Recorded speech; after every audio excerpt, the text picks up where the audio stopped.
सव्वाशेपेक्षा जास्त आमदार असलेल्या भाजपची आमदारांची भूक वाढतच चालली आहे. छगन भुजबळांचे निरीक्षण.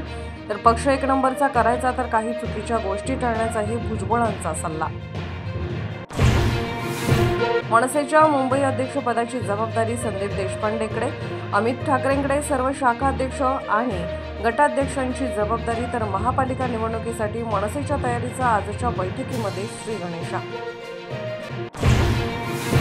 नाशिक आणि रायगड पालकमंत्रीपदाबाबत मुख्यमंत्री फडणवीसांचं स्पष्टीकरण. जिल्ह्याचा पालकमंत्री जाहीर होत नाही तोवर मुख्यमंत्र्यांकडे जबाबदारी लवकरच पालकमंत्र्यांची घोषणा करण्याचंही दिलं आश्वासन.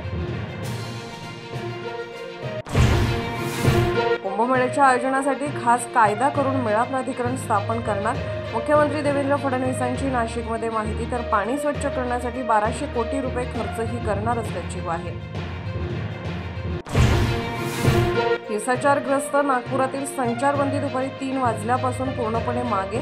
सोमवारच्या राड्यानंतर लावण्यात आलेली संचारबंदी टप्प्याटप्प्याने मागे, तर पोलीस बंदोबस्त मात्र कायम. HSRP नंबर प्लेटसाठी बनावट संकेतस्थळ. सायबर फसवणुकीचा नवा प्रकार उघड. सायबर बावट्यांनी बनवली अधिकृत शासकीय वेबसाईट सारखीच हुबेहूब बनावट वेबसाईट. न्यायमूर्ती यशवंत वर्माच्या घरी सापडलेल्या पैशांचा पोलिसांनी दिलेला व्हिडिओ सुप्रीम कोर्टाकडून पब्लिक. प्लॅटफॉर्मवर न्यायमूर्ती वर्मांना मोबाईलमधला कोणताच डेटा डिलीट न करण्याचेही दिले निर्देश.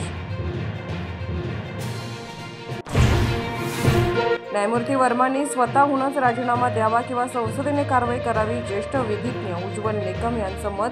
तर जळालेल्या नोटांचे व्हिडिओ वेबसाईटवर टाकल्याबद्दल सुप्रीम कोर्टाचंही केलं अभिनंदन. IPLच्या पहिल्या सामन्यामध्ये बंगळुरूचा गतविजेता कोलकातावर 7 विकेट्सनं विजय. कोहलीचा शानदार अर्धशतक. तर आज हैदराबाद विरुद्ध राजस्थान आणि चेन्नई विरुद्ध मुंबई यांच्यामध्ये सामना. धक्कादायक. सांगली जिल्ह्यात बापाचं सैतानी कृत्य. 13 वर्षीय लेकीवर 4 महिने वारंवार बलात्कार.